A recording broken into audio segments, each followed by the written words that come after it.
وہ شان خلق دو عالم، درود ان پر سلام ان پر میرے مولا، یہ موقع دے کہ ختم الانبیاء دیکھوں۔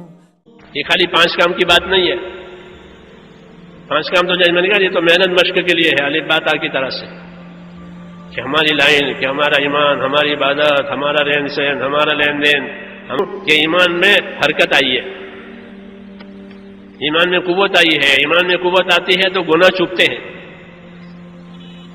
جیسے بدن سن ہو گیا ہو تو کوئی بھی چیز چھپے گی، پھانس ہو، پین ہو، لیکن بدن سن ہو گیا ہے پھر نہیں چھپے گی وہ۔ ایسے ایمان سن ہو جاتا ہے کہ گناہ چھپتے نہیں ہیں، لیکن ایمان میں حرکت آئی ہے، ایمان میں حرارت گرمی آئی ہے، گناہ چھپنے لگا کہ 20 سال سے بعد ابا سے بات چیت بند ہے۔ جی ہاں، میں نے کہا ابا اور اماں یہ تو دونوں آنکھیں ہیں، کس کو پھوڑو گے؟ تو یہ میں نے مثال دی کہ یہ کام ہدایت کا ذریعہ ہے، اور ہدایت وہاں جاتی ہے جہاں گمراہی کا اثر ہو۔ ہاں، جیسے بیماری دوا وہاں جاتی ہے جہاں بیماری کا اثر ہو۔ اس لیے ہم لوگوں کو ترغیب دیتے ہیں کہ اصولوں کے ساتھ، قربانیوں کے ساتھ، محنت کے ساتھ اس راستے میں پھریں، پھر دیکھیں کیا فائدہ ہوتا ہے۔ تکلیف آئے اس راستے میں تو برداشت کریں، ہاں تکلیفوں کے بغیر بات بنتی نہیں ہے۔ جب اس راستے کی تکلیفیں برداشت کی جائے گی پھر اس راستے کا اثر دوسرا ہوگا، اس محنت کا اثر دوسرا ہوگا۔ ہاں، کہ فاسق کو توبہ ملے گی، گنہگار کو توبہ ملے گی، ہاں، اور پہلے سے پابند ہے تو پرہیزگار ہو جائے گا۔ یہ ہوتا ہے۔ عرب میرے ہاں آتے ہیں، ہمارے پاس آتے ہیں، میں عربوں سے کہتا ہوں ایک محنت کرو اصولوں سے۔ اگر آدمی پہلے سے اچھا نہیں ہے تو اس کو اللہ توبہ دے دے گا، وہ توبہ کر کے ٹھیک ہو جائے گا، اور پہلے سے بہتر ہے تو پرہیزگار ہو جائے گا، متقی ہو جائے گا۔ اللہ تعالیٰ اس کو تقویٰ پرہیزگاری دیں گے۔ اس لیے ہم اپنے بھائیوں سے یہ عرض کرتے ہیں کہ محنت میں لگے، ہر ایک لگے، ہر ایک کو اپنی صلاحیت کے مطابق فائدہ ہوگا، ہر ایک کو اپنی صلاحیت کے مطابق فائدہ ہوگا۔ جیسے زمین ہے نا، بعض زمین زعفران کی ہوتی ہے، بعض زمین جو کی ہوتی ہے، بعض زمین ایسے ادرک کی ہوتی ہے، اس میں ادرک پیدا ہوتا ہے، زعفران پیدا ہوتا ہے، بعض ایسی ہے جس میں جو باجرہ پیدا ہوتا ہے۔ لیکن پانی کی سب کو ضرورت ہے۔ پانی نہیں ہے تو ادرک بھی نہیں اور زعفران بھی نہیں، اور جو بھی نہیں اور باجرہ بھی نہیں۔ وہ پانی ہے تو زعفران کی زمین میں زعفران ہوگا، ادرک کی زمین میں ادرک، جو کی زمین میں جو، باجرے کی زمین میں باجرہ، میوہ اور پھل کی زمین میں پھل۔ پانی سب کے لیے ایک، یسقى بماء واحد ونفضل بعضها على بعض في الاكل۔ ایک ہی پانی سے سب کو سینچائی سب کی ہوتی ہے، ایک ہی پانی سب کو دیا جاتا ہے۔ زعفران کی زمین زعفران اگاتی ہے، ادرک کی زمین ادرک اگاتی ہے۔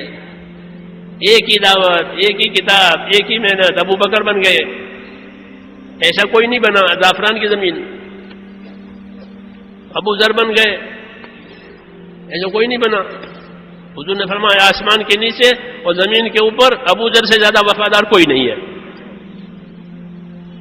یہی پانی پڑا ہے، یہی پانی پڑا ہے۔ حضور صلی اللہ علیہ وسلم کو جو دیا گیا ہے دین، یہ پانی ہے۔ جب لوگ اس کو محنت کر کے لیں گے تو اپنی اپنی صلاحیتوں کے حساب سے اس کے ثمرات، اس کے اثرات ظاہر ہوں گے۔ اس لیے ہم بشارتیں سناتے ہیں، وہ بشارت سنانا یہ ہمارا کام ہے کہ مسلمانوں کو بشارتیں سناؤ، خوشخبریاں دو۔ حضور نے فرمایا بشارتیں سناؤ تاکہ لوگ خوشی خوشی کام کریں، نفرتیں مت دلاؤ نہیں تو کٹ جائیں گے۔ اپنے آدمیوں سے فرماتے تھے جب بیٹھتے تھے کہ لوگوں کو نفرتیں نہ دلاؤ، ایسا ڈھنگ نہ اختیار کرو کہ لوگوں کو نفرت ہو جائے، لوگ پریشان ہو جائیں۔ بشارتیں سناؤ، خوشخبریاں بتاؤ، اللہ کے انعامات بتاؤ، ان کی خدمت کرو، ان کے دل جیتو، اور دل جیت کے ان کام پہ لگاؤ۔ پھر دیکھو ایک ایک آدمی کتنا کام کر لے گا، اس کی صلاحیت ہے۔ نہیں تو صلاحیت 2-4 پیسوں میں چلی جائے گی۔ ماں باپ نے پیسے کمانے پہ لگایا، صلاحیت کا بچہ تھا، صلاحیت کا بچہ تھا، اس کو یہ کوڑیوں میں لگا دیا، تو زعفران کی زمین میں طہارت خانہ بنا دیا یوں. اس لیے امام غزالی نے فرمایا تمہاری اولاد امانت ہے، جس طرح نعمت ہے امانت ہے کہ ان کی صلاحیتوں کو دین پر لگواؤ تاکہ وہ تمہارے لیے صدقہ جاریہ بنے، تمہارے مرنے کے بعد دعا کرے، وہ تمہارے مال سے حقوق ادا کرے، تمہارے مال سے حقوق ادا کرے، تمہارے مال سے احسان کرے. یہ کیوں؟ تمہیں دین آیا. تو یہ دین ہے میرے بھائیوں. بارش کے پانی کی طرح سے حضور نے فرمایا، میں نہیں کہتا، مثل ما بعثنی اللہ من العلم والہدی کمثل غیث، جو علم و ہدایت پر پروردگار نے مجھے بھیجا ہے، فرمایا وہ بارش کے پانی کی طرح سے. تو بارش کے پانی ہے زعفران بھی، ادرک بھی، جو بھی، باجرہ بھی، پھل بھی، سب چیزیں پانی کے بغیر کچھ نہیں. وجعلنا من الماء کل شیء حی، ہر چیز پانی سے زندہ ہوتی ہے. ایسے نبوت کے راستے سے جو ملا ہے دین، علم، عمل، اخلاق، اخلاص، اس کی محنت، یہ ہے پانی، اسی سے پرورش ہوگی. ابو ذر بھی بنے، ابو ذر بھی بنے، ابو بکر بھی بنے، عمر فاروق بھی بنے، اور کون کون بنے. ہاں، اسی پر پانی پڑا. جاہلیت کی زمین تھی، اس میں سے اللہ تعالیٰ نے ایسے ایسے بندے پیدا کیے کہ دنیا کو ان کے ذریعے سے ہدایت ہو گئی، اور دنیا کی فضا بدل گئی، دنیا میں حق آ گیا، روشنی ہو گئی، حقوق ادا ہو گئے، سلامتی آ گئی. ہاں، سلامتی آ گئی. ایک آدمی عراق سے مدینہ آیا تو ان کی خیر خبر پوچھی، پھر سفر اچھا ہوا؟ کہ الحمدللہ میرا سفر بہت اچھا ہوا، کوئی تکلیف تو نہیں ہوئی؟ کہ نہ، مجھے کوئی تکلیف نہیں ہوئی. میں نے وہاں سے لے کر کے یہاں تک 2000 کلومیٹر کا فاصلہ ہے آج کے حساب سے، کہ میں نے وہاں سے لے کر کے یہاں تک تمام لوگوں کو ایسا دیکھا جیسے سب ایک ماں باپ کی اولاد ہے. میں نے لوگوں کو ایسا پایا کہ سب ایک ماں باپ کی اولاد ہے. مجھ کو بھی انہوں نے اجنبی نہیں سمجھا کہ یہ اجنبی ہے، مسافر ہے، پردیسی ہے، سب ایک ماں باپ کی اولاد. تو جو بزرگ اس کی حالت سن رہے تھے انہوں نے فرمایا ذاک ایمان، یاد رکھو یہ ایمان پھیلا ہے، اس لیے بھائی ہو گئے ہیں، اس لیے ایک ماں باپ کی اولاد نظر آتی ہے، اس لیے ایک احسان اکرام کا معاملہ کر رہے ہیں. ورنہ جاہلیت کا زمانہ ہوتا تو مسافر کو لوٹ لیتے تھے اور پھر مسافر کو بیچ بھی دیتے تھے بازاروں میں لے جا کر کے.